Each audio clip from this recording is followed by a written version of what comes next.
नमस्कार, सियासत की बात सच्चाई के साथ आपके साथ मैं हूं श्वेता एस त्रिपाठी। चारधाम यात्रा के लिए एक बार फिर उत्तराखंड तैयार है। सरकार का दावा है कि सारे इंतजाम दुरुस्त है और जहां कमी रह गई है यात्रा के पहले उसे ठीक कर लिया जाएगा।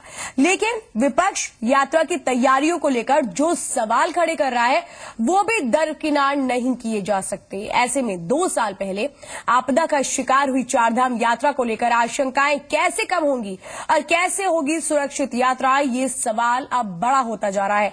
आज सियासत की बात में इसी मुद्दे पर करेंगे चर्चा।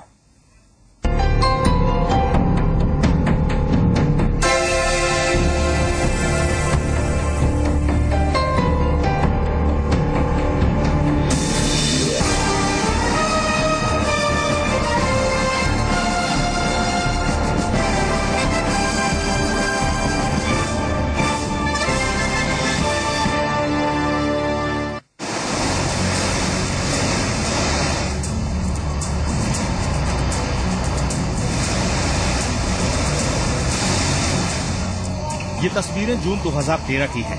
उस वक्त की जब पहाड़ का सीना चीरकर निकले सैलाब ने कयामत का वो मंजर दिखाया था जिसे सोचकर ही कलेजा कांप उठता है। हजारों लोग मारे गए तो हजारों की संख्या में लोग लापता भी हुए। तबाही उत्तराखंड में आई लेकिन पूरा देश मातम में डूब गया। तबाही और बर्बादी के इस मंजर ने न जाने कितने लोगों के लिए उत्तराखंड के रास्ते ही बंद कर दिए थे। अब 2 साल बाद एक बार फिर से यात्रा शुरू होने को है। एक बार फिर भरोसा बहाल करने की कोशिश हो रही है। एक बार फिर दावे किए जा रहे हैं कि सब कुछ ठीक है। लगभग हमारी सारी तैयारियां पूर्ण हो गई है। सबको जो जो जिम्मेदारी विभागों को दी है वो पूरी कर ली गई है। लेकिन जहां तक बर्फ है उसको बर्फ हटने के बाद उस पर कुछ काम और उतना समय हम पे रहेगा कि हम जहां पर बर्फ है जब हम बर्फ हटाएंगे उसके बाद हमको इतना समय मिलेगा हम उस काम को पूरा कर लेंगे। लेकिन जमीनी हकीकत वैसी नहीं जैसी कि सरकारी भाषणों में दिखाई जा रही है। जमीनी हकीकत ये है। चमोली के बद्रीनाथ हाईवे की ये तस्वीरें हैं जो अभी तक पूरी तरह खुली नहीं है। आपदा के बाद उभरे दर्जनों भूस्खलन जोन के लिए अस्थायी ट्रीटमेंट भी शुरू नहीं हो पाया है। ऊपर से खराब मौसम परेशानियां और बढ़ा रहा है। बद्रीनाथ हाईवे रडांग ग्लेशियर तक ही खुल पाया है। इस बार बद्रीनाथ हाईवे पर जरूरत से ज्यादा हिमखंड गिरे हैं, जिसके चलते राडंग बैंड से बद्रीनाथ तक 10 किलोमीटर की दूरी के बीच की सड़क पर पैदल हिमखंडों के ऊपर चलना मुश्किल है। यही हाल गौचर से हनुमान चट्टी के बीच का भी है, जहां दर्जनों भूस्खलन जोन खतरे को और बढ़ा रहे हैं। इतना ही नहीं, रूट के प्रमुख पड़ाव पर पेयजल, बिजली, पानी, स्वास्थ्य सुविधाओं का भी अभाव नजर आ रहा है। बद्रीनाथ रूट की तस्वीरों के अलावा केदारनाथ रूट की तस्वीरें भी देख लीजिए। केदार घाटी में मौसम की बेरुखी ने पुनर्निर्माण कार्यों में खासी बाधा डाली है। हालत ये है कि अभी तक बिजली व्यवस्था सुचारू रूप से शुरू नहीं हो पाई है। रास्ते में घोड़ा, खच्चर और यात्रियों के लिए पानी की व्यवस्था भी नहीं हो पाई है, क्योंकि अभी रामबाड़ा से ऊपर बर्फ पड़ी है। केवल गौरीकुंड से केदारनाथ तक का ही पैदल मार्ग खोला गया है। वहीं केदारनाथ में 25 हट्स का निर्माण होना है, जबकि बन पाए हैं सिर्फ 12 और जो बने हैं उनमें भी कुछ बर्फ के कारण क्षतिग्रस्त हो गए हैं। 100 टेंट्स और 25 बायो टॉयलेट बनने हैं जो अभी तक नहीं बने। सोनप्रयाग से गौरीकुंड के लिए अभी छोटे वाहन ही जा सकते हैं। अभी तक बड़े वाहनों के लिए रास्ता नहीं बना है। हालांकि रुद्रप्रयाग के डीएम का दावा कुछ और है, सुनिए। आपदा के पश्चात अधिकांश हमारा काम जो है रेस्टोरेशन वर्क हमने गत वर्ष कंप्लीट कर लिया था, जिस कारण भी इस बार सहूलियत है काफी। दरअसल इन्हीं सारी कमियों को लेकर विपक्ष सवाल उठा रहा है। विपक्ष का कहना है कि बिना पूरी तैयारी की यात्रा शुरू कराना दरअसल यात्रियों के मन में कड़वे अनुभवों को दावत देना है। कि जितना आप कर सकते हैं उससे ज्यादा मत आंकिए। जितना आप कर सकते हैं यात्रा में उसको करने से हम सिर्फ इतना कर सकते हैं, इससे ज्यादा इस प्रकार की कठिनाई होगी और इसको अभी नहीं रखवाएंगे। प्रकृति लोग समझते हैं। सड़कें खस्ताहाल हैं। केदारनाथ और बद्रीनाथ तक पहुंचने के लिए अभी तक सुगम रास्ते नहीं बनाए जा सके हैं। बाकी की सुविधाओं की तो बात ही छोड़िए। अब सवाल ये कि यात्रा शुरू होने के पहले दिखाई जा रही हड़बड़ी या 2 साल में पुनर्निर्माण कार्यों में सुस्ती की गवाही नहीं दे रही, और क्या ऐसे माहौल में जबकि तैयारियां सवालों के घेरे में हैं, पहले की तरह यात्रा को संपन्न करा पाना आसान होगा? चमोली से पुष्कर, रुद्रप्रयाग से हरेंद्र के साथ सोनू सिंह, जी मीडिया, देहरादून। और इसी पर चर्चा करने के लिए खास मेहमान हमारे साथ हैं। देहरादून से मुख्यमंत्री के मीडिया कोऑर्डिनेटर राजीव जैन हमारे साथ जुड़ चुके हैं, तो वहीं चारधाम यात्रा विशेषज्ञ मनोज रावत भी हमारे साथ हैं। आप दोनों का बहुत बहुत स्वागत है। राजीव जैन जी, पहला सवाल आप ही से करना चाहती हूँ। क्या आप 100% कह सकते हैं कि चारधाम यात्रा के लिए सारी तैयारियां पूरी हो चुकी हैं और जो कसर अगर मानिए रह भी गई है 5% की, तो वो पूरी हो जाएगी? देखिए श्वेता जी, आपको ध्यान होगा कि माननीय मुख्यमंत्री जी पिछली बार लगभग मार्च में मुख्यमंत्री बने थे और 1-1.5 महीने का समय था। एक बहुत बड़ी चुनौती यात्रा को शुरू करना थी और पूरे देश का विश्वास जगाना उत्तराखंड के प्रति थी। और 1-1.5 महीने के अंतराल में इतनी भारी संख्या में वहां काम हुआ। मुख्यमंत्री जी ने रात 3 बजे तक जाग के मीटिंग ली, अधिकारियों से वहां काम कराया और यात्रा सुचारू रूप से शुरू हुई और काफी बड़ी संख्या में यात्री वहां आए थे। और अब उसके बावजूद अब तो करीब 1 साल का समय हो गया है और उत्तराखंड के इतिहास में, केदारनाथ मंदिर के इतिहास में बहुत यात्री तो नहीं आए थे, ये तो हकीकत है। राजीव जैन जी, बहुत उस वक्त यात्रियों को परमिशन नहीं दी गई थी, आपको भी खुद पता है, क्योंकि सारे कार्य पूरे नहीं किए गए थे। जितनी लंबी यात्रा होनी चाहिए थी वो भी उतनी नहीं हो पाई थी। तो जी श्वेता जी, मुझे एक मैं पहले ही कह रहा हूं कि एक चुनौती थी पूरे देश का विश्वास जगाने की उत्तराखंड के प्रति, जो इतनी बड़ी आपदा से खंडित हुआ था और वो काम सरकार ने करके मैं ये सवाल कर ही नहीं रही हूँ राजीव जैन जी, आज पूरी हो चुकी है। राजीव जैन जी, मेरा सवाल सीधा ये है, पिछले साल तो जो स्थितियां थी वो तो सबको पता है कि बहुत कम एक तरीके से समय के लिए केदारनाथ के धाम के कपाट खुले थे, बहुत कम लोग जा पाए थे।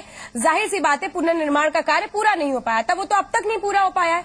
तो क्या इस बार की यात्रा ये कहें 100% यात्रियों के लिए मुश्किल भरी नहीं होगी? जो इंतजाम है वो पूरे कर लिए गए, क्या इस बात को आप मानते हैं?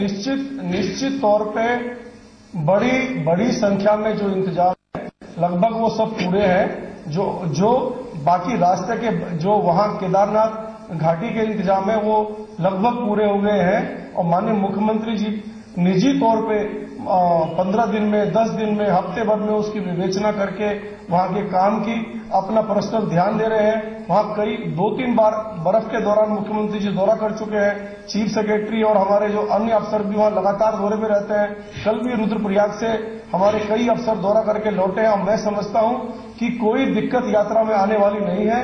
और जो भारतीय जनता पार्टी, चलिए उम्मीद हम भी यही करते हैं कि कोई दिक्कत न आए यात्रियों को इस यात्रा के दौरान, लेकिन कई ऐसे फैक्ट्स हैं जिन पर नजर डालना बहुत जरूरी है। राजीव जी, उत्तराखंड की भलाई के लिए कई बहुत पहलू हैं जिस पर हमें नजर डालनी होगी, उस पर भी मैं आपका ध्यान आकर्षित करूंगी। बहरहाल की भलाई चाहते हैं जी, इस वक्त मैं मनोज रावत जी का भी रुख कर लेती हूँ। मनोज जी, चारधाम यात्रा विशेषज्ञ हैं आप। 2013 में जो हुआ वो सबको पता है, उसके बाद 2014 में कैसे यात्रा शुरू की गई ये भी पता है, 2015 है। क्या इस बार ये हम मान लें कि जो कमियां रही वो सारी पूरी हो चुकी है और जो पुनर्निर्माण का कार्य बाकी रह गया था वो पूरा हो गया है? इस बार यात्रियों को निराशा हाथ नहीं लगेगी और वो ये कहेंगे कि नहीं, चारधाम यात्रा पूरी तरह से सुरक्षित है?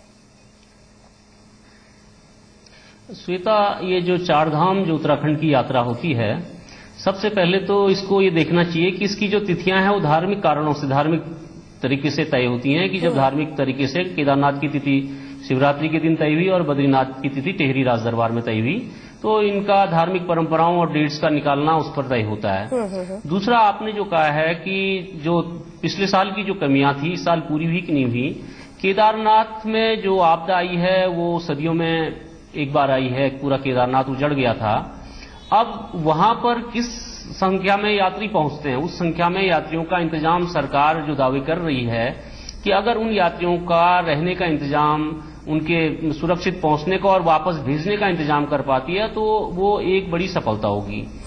दूसरी बात, इस बार जो मौसम का रुख है बहुत खराब है। अप्रैल का दूसरा हफ्ता शुरू हो गया है, अभी ऊंचाई में बर्फ पड़ रही है। ये ऊंचाई में बर्फ पड़ने का मतलब ये होता है कि आने वाले समय में 1 महीने बाद तक के भी ग्लेशियर, एवलांच आएंगे।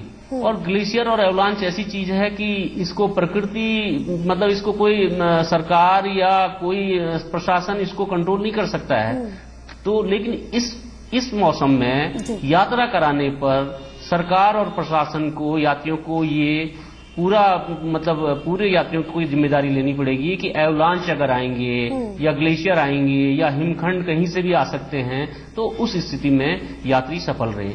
तीसरी बात, राजनीतिक मुद्दा मैं जो सुन रहा हूं कि आरोप प्रत्यारोप चल रहे हैं, मेरे ख्याल से मुझे इस पे ये कहना है कि ये जो आपदा आई है, इतनी भीषण आपदा है, इस आपदा के बाद ये सारे दलों को मतलब इस यात्रा को सुरक्षित, सफल और चलिए यहाँ पर आपने मनोज जी कई ऐसे बातें यहाँ पर रखी है। मौसम की बात आपने की, एक तरीके से अगर कई तरीके की वहां पर प्राकृतिक तौर पर चुनौतियां हो सकती हैं उसकी भी आपने बात की है।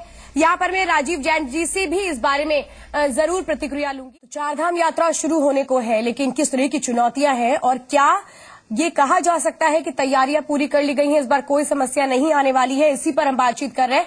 खास मेहमान हमारे साथ है, देहरादून से मुख्यमंत्री के मीडिया कोऑर्डिनेटर राजीव जैन साहब हैं और चारधाम यात्रा विशेषज्ञ मनोज रावत जी हैं।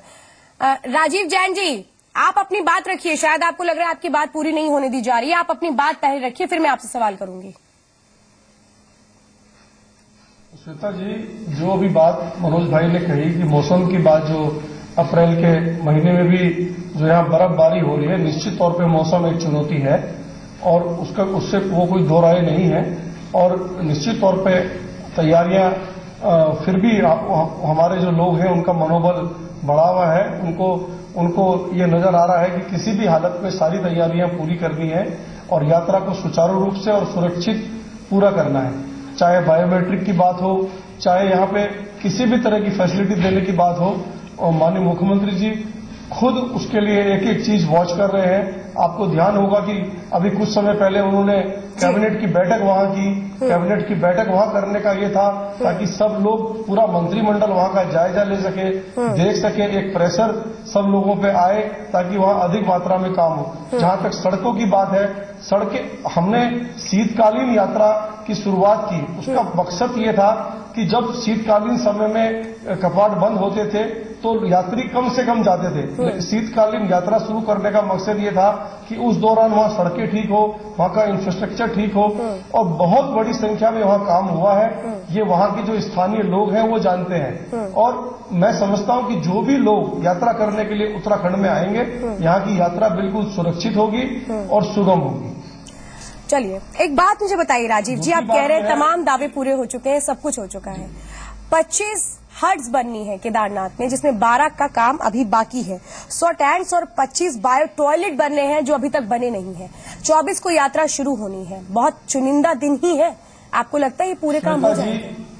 श्वेता जी आपको ध्यान होगा अब से 1-1.5 महीना पहले ही वहां भारी मशीनरी MI-26 हेलीकॉप्टर से उतारी गई थी, जिसका इंतजार हेलीकॉप्टर का वहां उतरने के लिए इंतजार करने में सरकार को महीनों इंतजार करना पड़ा मौसम के कारण। वहां सारे काम आपने खुद कहा कि आधे से ज्यादा बन चुकी हैं। वो FRP हट्स हैं, उनको सिर्फ ज्वाइन करना होता है, सामान वहां सब पहुंचा हुआ है, वहां पूरी तैयारी है। मैं समझता हूं कि जो निश्चित तारीख है उससे पहले सब चीज पूरी हो जाएगी। नहीं, ये तो आपने भी जवाब मुझे दे ही दिया, लेकिन मनोज रावत जी, मनोज जी कितना सहमत हैं आप राजीव जैन जी की बात से? वो कह रहे नहीं, सारा सामान वहां पर है, बस असेंबल करना है, लेकिन असेंबल करने के लिए भी तो मौका और वक्त चाहिए होगा। कहीं ऐसा ना हो चारधाम यात्रा शुरू हो जाए और मौका निकल जाए, वक्त निकल जाए और फिर ये कहा जाए नहीं तैयारियां तो पूरी थी लेकिन प्रकृति के आगे हम भी बेबस हैं।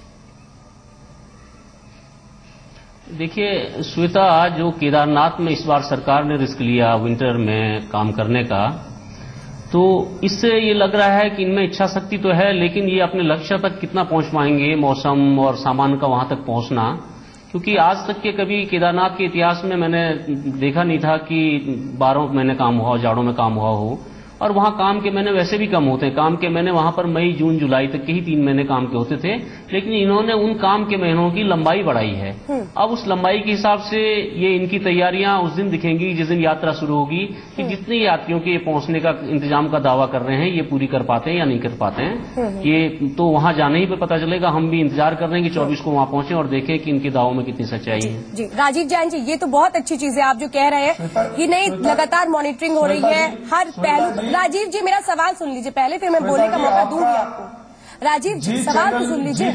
जी चैनल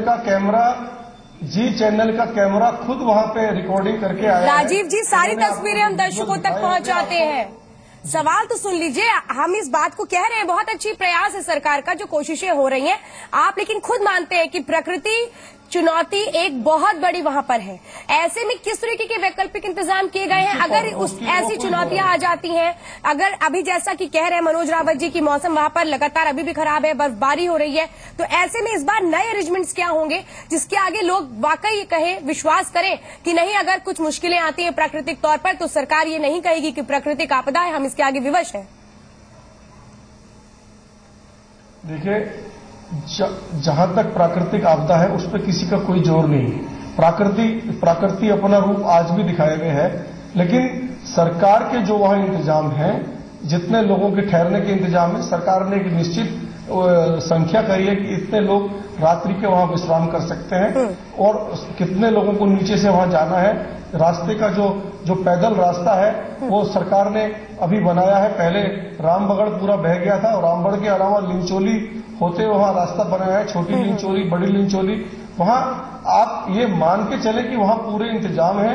मैं समझता हूं कि आपका ये चैनल इस टाइम पूरी देश और दुनिया देख रही है और मैं आश्वस्त करना चाहता हूं पूरी देश और दुनिया के लोगों को कि किसी भी हालत में कोई दिक्कत किसी को वहां नहीं होगी और बड़ी सुगम और सफल ये यात्रा होगी। सरकार किसी भी तरह किसी भी चुनौती से निपटने को तैयार है और सारे फूल प्रूफ इंतजाम वहां किए गए हैं।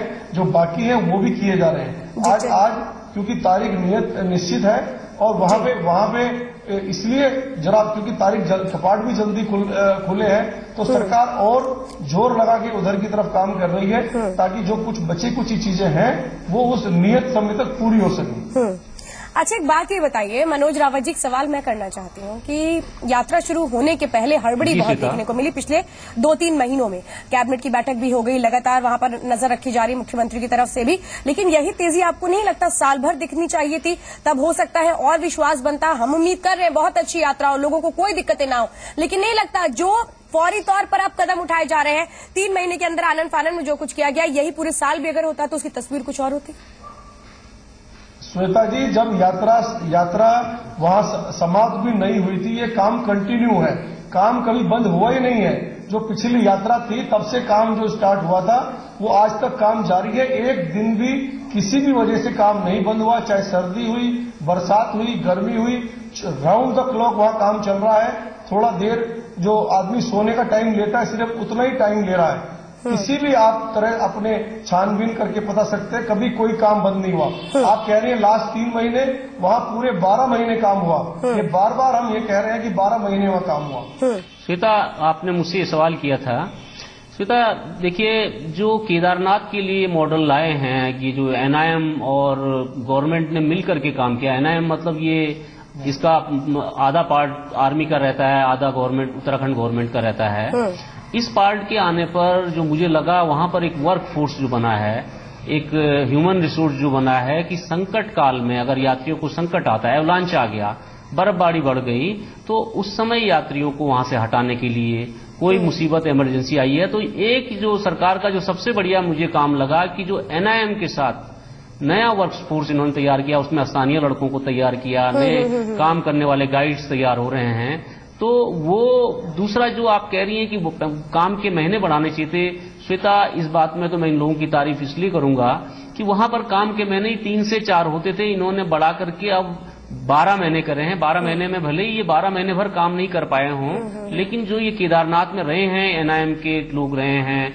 200 लेबर हमेशा रहे हैं, उससे क्या हुआ कि आपको काम करने के लिए अचानक नहीं जाना पड़ा। अगर पहले विंटर में नहीं रहते थे तो काम करने के लिए आपको जाना पड़ता था, सारा एस्टेब्लिशमेंट करना पड़ता था। आज आपका केदारनाथ में 200 लोगों का एस्टेब्लिशमेंट पूरा है जो काम कर रहे हैं, तो वो 200 लोग 1000-2000 का इंतजाम कर सकते हैं, ऐसी आशा में रखता हूं। ये तो हम उम्मीद करते हैं, चलिए, कि जो चीजें हो रही हैं वो वाकई एक तरीके से कहे उम्मीदों को पूरा कर दे। लेकिन यहाँ पर राजीव जैन जी, मैं कुछ बातों से रूबरू करवाना चाहती हूँ। आप कह रहे हैं कि नहीं, 1 साल से हम लगातार जुटे हुए हैं, हर चीज दुरुस्त कर ली गई है, तो उसी में मैं आपको बताती हूँ कि मचौली के बद्रीनाथ हाईवे की अगर मैं बात करूं तो अभी भी वो पूरी तरीके से खुल नहीं पाया। आपदा के बाद उभरे दर्जनों भूस्खलन जोन जो वहां पर अस्थायी तौर पर भी काम नहीं शुरू पाया। इसके अलावा भी मैं बताती हूँ कि रांडक बैग से बद्रीनाथ तक 10 किलोमीटर की दूरी के बीच सड़क पर पैदल हिमखंड के गिरने की वजह से वहां पर भी लोग अभी नहीं जा सकते। छोटे वाहन की आप बात कर रहे हैं तो उसके बारे में बताती हूँ। सोनप्रयाग से गौरीकुंड के लिए छोटे वाहन नहीं जा सकते हैं। इतनी सारी कमियां कैसे पहाड़ है, जहाँ पे भी पहाड़ है, लैंडस्लाइड, बर्फ गिरना, हिमखंड आना, ये नेचुरल वो है। ये होता ही रहता है पहाड़ों में। इसको आप कैलेमिटी के तौर पे नहीं लेना चाहिए। ये पहाड़ की रोज की प्रक्रिया है, ये रोज होता है, रोज जेसीबी बुलडोजर लगते हैं, रोज ठीक होते हैं। ये पहाड़ की दैनिक प्रक्रिया है। ट्रैफिक चलता रहता है, गिरते भी हैं, फिर ठीक भी होते हैं। लेकिन कहीं ऐसा नहीं है कि बहुत बड़ा बाग कोई बह गया हो, बहुत बड़ा कोई सड़क टूट गई हो। छोटी मोटी रोज चीजें होती हैं, वो ठीक भी होती हैं, उसमें टाइम भी लगता है। कोई ऐसा नहीं है कि कोई अपनी मुट्ठी में लेके सड़क खड़ी कर देगा, कोई टेम्परेरी सड़क बनाने वाली है।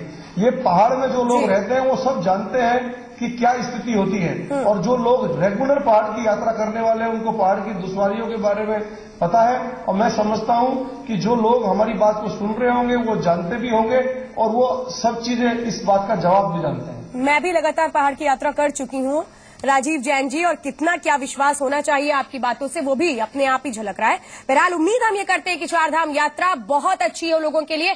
सरकार ने जो भी कोशिशें की हैं वो वाकई जमीनी हकीकत पर नजर आए और लोग कहें कि बहुत अच्छा काम हुआ है। हम यही उम्मीद करते हैं। चर्चा का भी लगातार यही विषय रहा है। राजीव जैन जी बहुत बहुत धन्यवाद इस चर्चा में शामिल होने के लिए। मनोज रावत जी आपका भी बहुत बहुत धन्यवाद इस चर्चा में शामिल होने के लिए।